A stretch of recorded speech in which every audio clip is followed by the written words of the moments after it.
We all got arrested, and first weekend off, you get arrested. No, if I'd been in the Army 8 weeks, I was in the brig, man.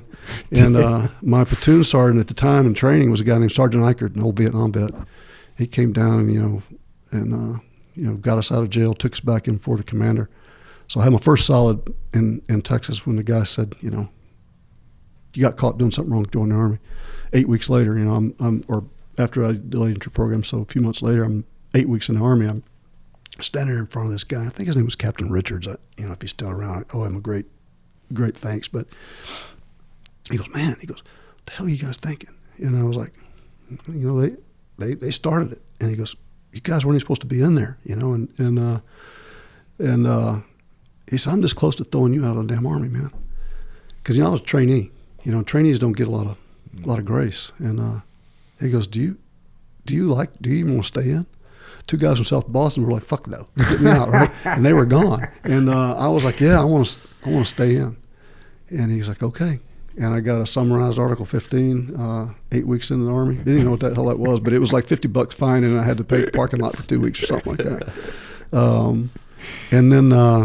And did you when you enlisted, did you enlist for Special Forces? I did. So I went in, actually, like I said, I went in the Marine Corps, as I was telling Kerry earlier, and really liked the Marines, man. I had buddies that were in them. A bunch of guys that I really had held up on a pedestal in a small town in Texas were, Marines.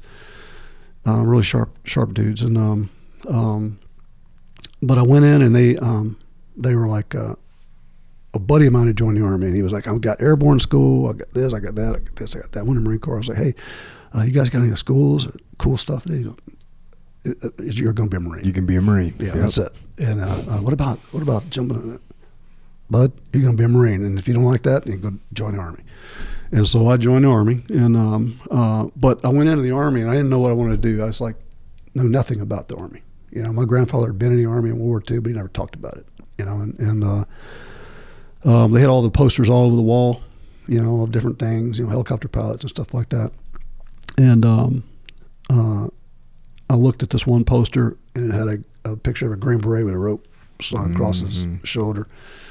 And it said, if you don't think you can do this, don't even try, right?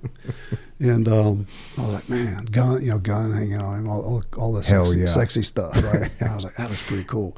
And so I talked to a recruiter, and I said, what I got? Can I do that? And he goes, yeah. He goes, you can do that. We have a program you can sign up for. And I said, well, I want to shoot guns and jump out of airplanes and stuff. I can go scuba diving and all that stuff. And he's like, that's the place to go, bub. You're set. And so I had no idea what I was getting into, no idea. And but it was, it was part of the recruiting spiel.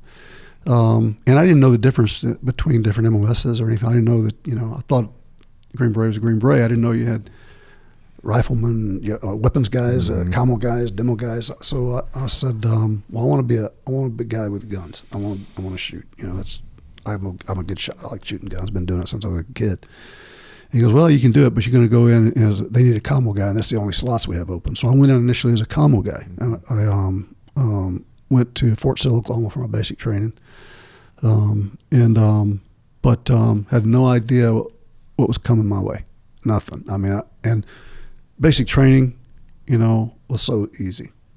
And we talked about this earlier. I was like, man, they would plan for weeks to do shit that I was doing when I was 6 years old. And I was like, guys in my family used to rob convenience stores with less, I mean, the time in the Army takes a month, and they go and do it and like, oh, we've got 5 minutes to go do, let's go hit this place, right? So, but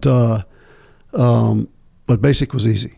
And my grandfather told me, one thing he did tell me when I went in, he said, those paratroopers are bad dudes. He goes, in his frame of reference was World War II, and they were bad dudes, right?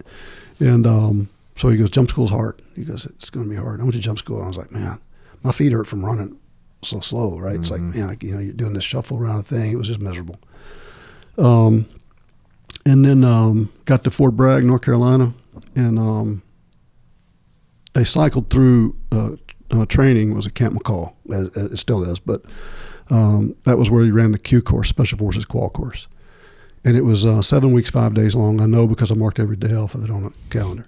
And I think probably 20 minutes, but they had what they call pre-phase for SF babies. So it was maybe a month-long workup. Basically taught you how to put straps on your rucksack and, lace your boots up and basic land nav and stuff like that. I got there at the end of a pre-phase cycle, so I didn't get any pre-phase. I just got there, moved into barracks. A couple days later, I was on a cattle car headed to Camp McCall. I mean, way behind the curve, bub. How old are you? Like 18 or 19 years old? 19 at the time, yes. And most of the SF students were already in the Army for 4 or 5 years? Yeah, it was a good mix of guys. So there were, and the course was not modified for SF babies. It was what it was, right? And so it was designed for seasoned Army non-coms. I would say most of the class had been in the Army before. So I had guys in there from the Ranger Battalion. I had guys in there from the 82nd Airborne, all over the Army, who were had been in the Army for maybe 5 or 6 years. Now they were going to the Q course. And then you had a good mix of SF babies, guys like me, young guys. And funny shit, man. I mean, we were lost, but got out there. And man, dude, that was the first time I was like, "No, this is hard," right? And the guy, I'll never forget, the first real Green Beret I ever saw was a guy named Major Howard. He met us when we got him off the bus. He standing, he looked like a GI Joe, and I was like, "Dude, man, look at this dude. He's the guy on the poster, right?" And so he was standing there when we came off the bus, and still to this day, and I've met a lot of cool dudes, but I guess maybe it was my time of life or whatever, but. If I had to pick one guy, if somebody said, "What's the baddest dude you ever met in your life?" That's the guy, And he was nominated for the Medal of Honor 3 times. I think won it once. You can only win it once. But the stories, and the cool thing about him was there were a lot of stories about him, but he never told them. Mm-hmm. Everybody else told them, and so that gives it a little bit more credibility than a lot of the guys you're out there tooting their own horn. And he was just a quiet stud, man, and he was probably in his 40s then, I'm guessing, but he used to skull drag us all over Camp McCall, and I would not have made it though. We talked about this earlier. That's the one course that I was like, because I was so well prepared for it. They pulled every joke in the book on me, man. It was like I thought the grid lines were actually drawn on the line. I was like on the ground, on a compass course, it was like, hey, I ain't seen a grid line lately. I was like, where is this thing? Every one of them, because I was so naive to the world, and I was radioactive to the Army guys because they didn't like SF babies. It was like you hadn't paid your dues in the Army,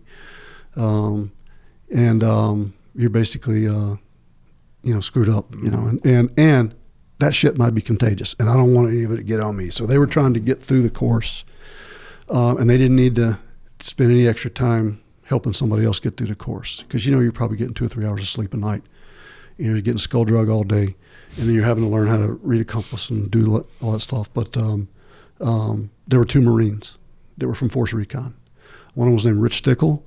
And the other one, I can't remember his first name, but his last name was Armstrong. He had been an Anglico, I guess that's gunnery, right? Naval gunnery. Yeah, yeah. But he was an Anglico guy but he was a Force Recon guy coming through the course.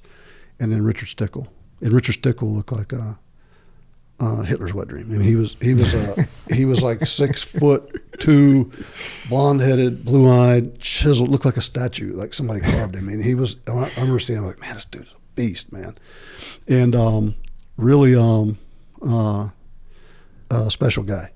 And one of the funniest interactions I've ever seen in my life was, and it was really mutual respect, but it was between Major Howard and Richard Stickle. It was in the hand-to-hand pit, right? And Major Howard goes, say, hey, okay, who wants to come in and basically train, right? And Stickle's like, oh yeah, I'll get a piece of this. And Major Howard said, come here, Marine. And he said, you think you can get it done? And he was like, oh yeah. He goes, listen, when I was in Vietnam, and again, knowing Major Howard, you have to know he's joking completely because he wasn't a braggart. But he says, I used to walk in a bar, and he goes, I'd kick one Marine's ass, and the rest of them would kick their own asses trying to get the fuck out of my way, right? So, but I thought that was funny, But anyway, Richard was a good dude, and Armstrong was a good dude. But they saw that I was struggling. We were dropping people like flies. Mm-hmm. I mean, especially guys that had come off the block. You know, we would, I mean, literally dropping 20, 30 dudes a day. And they came in one night, and again, these guys are doing everything that everybody else is doing, and they're getting 2 hours sleep a night. And they go, "Hey, bud, come here. We're going to tighten you up."